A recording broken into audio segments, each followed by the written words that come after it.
What embarrassing or disturbing thing have you found while helping a friend move? Story 1.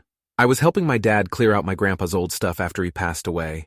We were in the garage and we found a huge box of VHS tapes. My dad kept handing me a stack at a time to go inside and run them through the VCR to see what's on them, basically deciding if we should keep or trash them. The first one I popped in and started, and it was porn. The second one also porn.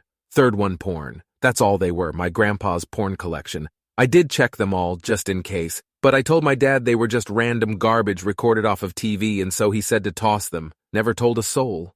I guess, till now. Story 2. Not moving, but my friend had just bought a house from a nice old lady. We were gutting the basement so he could renovate it, and when we ripped down part of the ceiling, an old leather satchel fell to the ground. We both looked at the satchel, looked at each other, and assumed we just found a bag full of cash. We opened it up, wondering how we were got spend our newfound fortune. There was no money. What there was were pictures. Lots of pictures of the nice old lady and her husband and their friends. And none of them were wearing any clothes, and they were apparently swingers, and they were into some freaky shit. We did the only thing we felt was appropriate. When we put up the new ceiling, we sealed it right back up in there for some future homeowners to stumble upon. Story 3. Helping a friend move with his dad, and he asks me to be the one to carry this specific box to the truck. I, knowing my friend has not come out to his parents, assumed some stuff about the contents and said no more about it except, I accept this responsibility. I pick it up. Heavier than I expected it to be. The tape on the bottom gives and a single rubber dick falls out. Right in front of his dad. My poor friend looks absolutely horrified. And his dad looks at him, asks, "That thing clean?" Friend basically squeaks, "Yes." Dad picks it up, tosses it back in the box, and continues taking stuff to the truck. I get an update on the follow-up in the next couple days. His dad has known he was gay since high school. Story 4. Not a friend, but my tenant. We had a knock on our door late at night, and 2 police were standing outside. They told us our tenant wouldn't be coming home again, and asked for next of kin info. I found out later that he had died in a car accident. His family reached out to coordinate. They lived across the country and asked me if I could check on his place for anything that might rot. He was an older guy who lived alone, so I agreed and went down to check it out. I first went into his office. The first thing I noticed was a full basket of used tissues next to his computer. I assumed for a few reasons that they were full of cum. He was a good tenant that I had for years and wanted to do him a solid, so I threw them out. There were also at least 6 thumb drives on the computer desk, but I figured best to leave them. Next, I went into his bedroom. As soon as I flicked on the light, I saw dresses, bras, and panties scattered all around the room. He also had a wardrobe with both doors open that had hundreds of individually boxed maxi pads spilling out. I looked down and saw that the used panties on the floor had used maxi pads in them, and they were all full of piss. There were also little cutouts of foam on his dresser that looked like bra stuffers. I figured he was cross-dresser in secret. I don't have anything against that, but I was surprised, just because he was a big burly French dude who didn't seem the type. This time, I wasn't sure what to do. I got rid of the cum rags and then decided to at least get rid of the used pads. But I was torn if I should get rid of the cross-dressing stuff. I recalled how private he was and would never allow me to enter the apartment without him being there. So, I had a hunch nobody knew about this. But what if the family did know? They would wonder why none of it was there. I decided to remove all of the soiled pads but leave the clothing and boxed pads. His son and 3 daughters arrived a few days later to gather his things. I let them in and then stopped at the door and told them to message if they needed anything. Just a few minutes later, the son texted me and asked me to come back. As soon as he saw me, he said, "Did my father have a woman friend who stayed here with him?" I knew right away what he meant. I stalled and stuttered and said that, yes. I remember seeing a woman come by here a few times. I'm not sure who she was. He thanked me and that was all he wanted to know. I went upstairs into my apartment and sat down. Right away, I could hear them all begin to scream and sob. I don't think because of the cross-dressing stuff, just grieving. I started to cry, alone. He was my downstairs tenant for years and we used to have each over for supper. It hit really hard in that moment. They ended up leaving early. They hired a cleaning company to empty the place and throw out all of his stuff. Once they left, I went outside and saw that they stuffed all of the cross-dressing stuff into our green bin, which sucked for many reasons, one of them being that the green bin was half full of organic waste already. I still wonder if I made the right choice. Maybe I should have just put the stuff in my apartment and see if they ask about it. Is it better that they know? Is he in some other plane of existence cursing me right now? The whole thing sucked. Story 5. I was helping a coworker move and his whole apartment was disgusting, but I was in his closet trying to move a dresser and I knocked a box of the wall shelf and like 15 wallets fell out of the box and I picked them up and noticed they still had IDs in them that weren't his. He yelled at me to leave them there and acted like the dresser was falling on him. It was sitting on the ground. He then asked me to leave after we moved that dresser and didn't want me back in his apartment. He got arrested a year later for robbing a couple on their way to a concert in downtown OKC. Story 6. When I was a teenager, this guy down my street owned a pickup truck and people would hire him for odd jobs. He would pick me up on the weekend and we would go clear leaves, help people move furniture, paint rooms, whatever. One day, he picks me up. I'm like 14. And tells me that an apartment complex manager got a hold of his number and wants us to move the belongings of a woman that has been evicted. This is way before any TV show about hoarders or anything like that, so I have no idea what I'm in for. It was a fucking nightmare. There were piles of newspapers and pornographic magazines stacked as tall as a person. Every dish in the house was filthy. Rotted food containers of all shapes and sizes were strewn about. There were piles of shit, actual shit, in her house. I found a box of filthy used dildos and vibrators. Every square inch of her floor was covered in filth. I actually had to use a flat-edged metal shovel to scarp the filth off her carpet. Underneath everything was a layer of black putrescent jelly. Everywhere. We did that all fucking day. No face mask, just a 14-year-old kid that wanted pocket money. Hardest $40 I ever made. Story 7. Helping my 70-plus-year-old mom and her boyfriend move when I spotted his cock ring on their nightstand.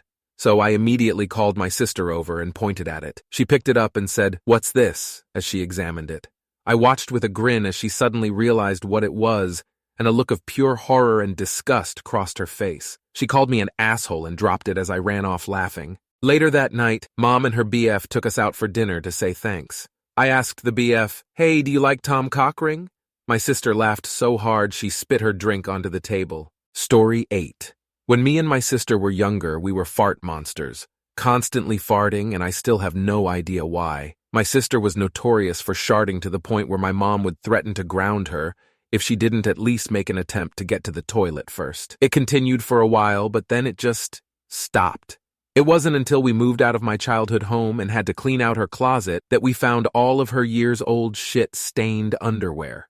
She kept sharting and just threw the underwear into her closet until she eventually forgot about it. Never once smelled until we unearthed the panties. Was absolutely vile, but also somehow hilarious. Story 9. This isn't mega disturbing or anything, I'm just easily scared by dolls' pee. But while helping a friend move, I stumbled upon an awkward discovery when I opened a mistakenly unlabeled box in the living room. It was packed with an extensive collection of porcelain dolls. Each doll had an unsettlingly realistic face, and some were arranged in poses that made them appear as if they were staring right at me. My friend walked in, noticed my frozen stance and the open box, and we both burst into laughter. She explained her grandmother had a penchant for collecting these dolls, and she inherited them unexpectedly. We quickly closed the box, but not before the eerie feeling had set in. It was definitely one of the more bizarre and disconcerting finds during a move. Story 10. Friend asked me to hand him a set of pliers from a toolbox in the bedroom. Reached around, opened the toolbox behind me and found not tools. He and his wife kept their bedroom toys in a toolbox under the bed that we were taking apart as they moved. Instead of tools, I was greeted with a large assortment of dildos, lube, condoms, and other items I couldn't identify in the 3 seconds it took for my brain to start working again and decide this was not the box I was looking for. He turned bright red, slammed the box shut, and disappeared with it. For years after, he couldn't say the word tool around me without me having to stifle giggles and him turning red. Story 11. I was helping my friend move furniture out of his office so we could redo the floor. We moved the desk and his treadmill, etc. After a while, I realized the wall behind the desk and the floor under it were covered in this dried, dripping goo. There were spots where the goo was obviously shot at the wall and then dripped down, like Jackson Pollock had been hucking transparent paint at the sheetrock. The goo on the floating floor had turned into dirty, fuzzy spots. There was even minor, superficial damage to the plywood subfloor from goo festering there. It took me a while, but I realized all the goo stains and dripping syrup-like streaks on the wall were all directly under the desk, a few feet from where he was probably sitting and jerking off for years. Story 12. I helped a friend move a few years ago, packing all his stuff. I decided to start packing his PC that I had built a few years prior. Being experienced with these things, I decided to drain his custom-built water cooling loop, took the side panel off, placed a drainage tray under the easy drainage port I had made, and opened it. Nothing came out. It was bone dry. When I asked him about it, and if he had been doing the care routine I had set out for him, I was told, "Oh yeah, I drained it a few months ago and did not grab any distilled water. I was going to grab some, but the machine started crashing and blue screening whenever I tried to game, so I didn't bother." Story 13. Not found, but rather something a friend added to another friend while we were helping move. He bought a bunch of cheap, small noisemakers that would chirp randomly. As we moved things, he would slip them into the furniture, boxes, etc. Apparently drove other friends nuts for a week or more in the new place. They vowed revenge. Hasn't happened yet. Story 14. I used to do all sorts of odd jobs when I was in high school to get spending money.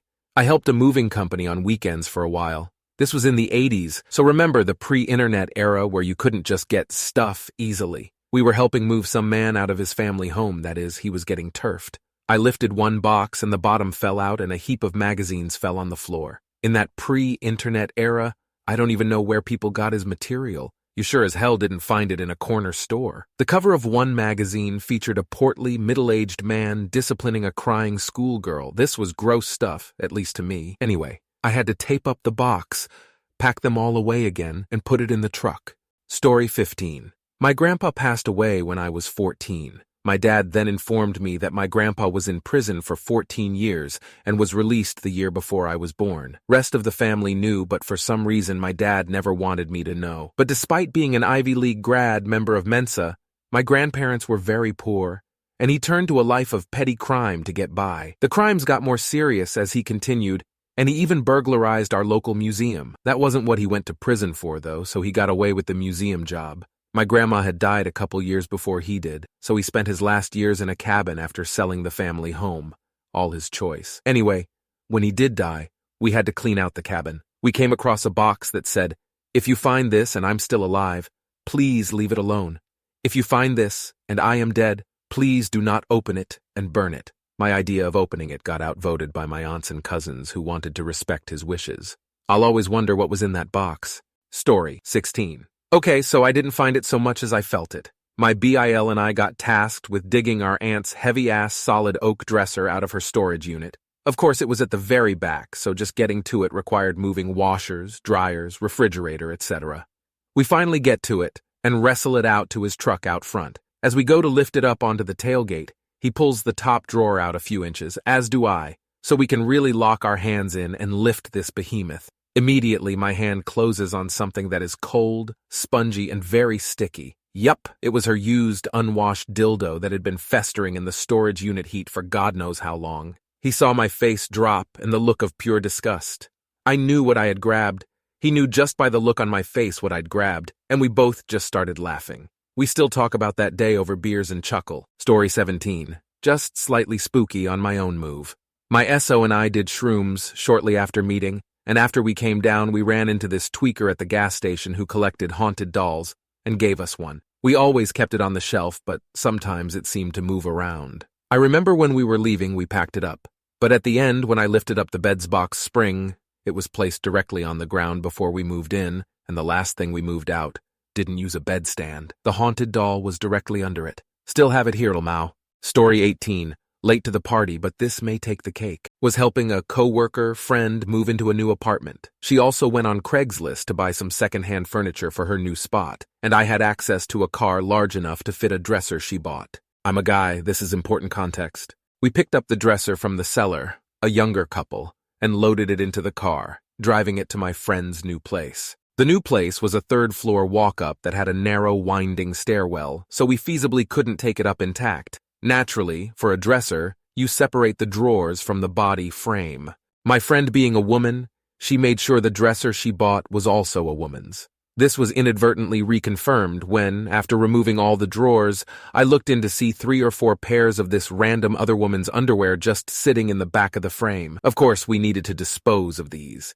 But being outside, I didn't want to just be seen walking with several pairs of women's undies and throwing them in a dumpster, so I put them in my pocket, intended for concealed transport to the dumpster about 50 feet away. As I was pocketing them, my friend came back out from bringing one of the drawers upstairs. Of course, she wanted to know what I was doing, pocketing random pairs of panties while ostensibly helping her move, so that was my embarrassing thing. Story 19. Not embarrassing or disturbing, but profound. A mom friend known for her frugality had cancer. It was caught at stage 2, meaning she had a fighting chance to beat it. Spoiler alert, she would beat it. I was at her house helping her get her kids off to school, and I came back and she asked me to get a box down from her closet. It was full of pretty things that her husband had bought her that she didn't wear, saving them for a special occasion. She felt foolish as she had had them for years, but never worn them. Everything from designer dresses to fancy lingerie like bras and stockings and panties. She had preferred to be frugal for her kids and family, playing the part of a salt-of-the-earth woman. As I was helping her get ready for days of cancer treatments, she decided that on her good days, she was going to wear the slinky things. She recovered and started wearing nice things every day. She told me later that the day that we were looking at the lovelies, that she felt a rebirth. Story 20. Not even my friend, but a friend of my roommates.